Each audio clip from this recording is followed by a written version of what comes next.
अस्सलामु अलैकुम नाज़रीन, A1 ग्लोबल टीवी के साथ मैं हूं नाइला भट्टी। सबसे पहले शामिल करते हैं आज की अहम खबर शामिल करते हैं। मोहम्मद मौसम जोया की रिपोर्ट के मुताबिक दारुल अरकम स्कूल्स दीपालपुर कैंपस में हिफ्ज़ कुरान मुकम्मल करने वाले तलबा के एजाज़ में तकरीब का एहतमाम किया गया, जिसमें तलबा ने हिफ्ज़ कुरान का आखिरी सबक सुनाया। इस मौका पर director Darul Arqam school Dipalpur campus Ahmad Sajjad Khan ने तलबा को असनाद अता की और तलबा के असातिज़ा किराम कारी मोहम्मद उमैर अकरम और कारी सईद अकबर की काविशों को सराहा।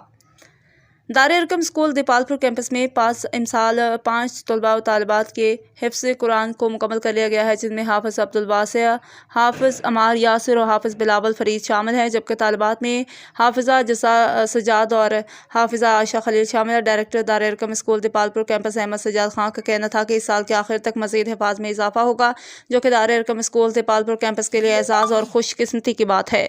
उनका कहना था कि दारुल अरकम स्कूल दीपालपुर कैंपस दीनी निज़ाम के मुनज़्ज़म तालीमी बोर्ड राब्तातुल मदारिसुल इस्लामिया से मुल्हिक है और दुनियावी तालीम के साथ साथ मशफ़क़ाना माहौल में जदीद तरीक़ा तदरीस से दीनी तालीम के फ़रोग़ के लिए कोशा है।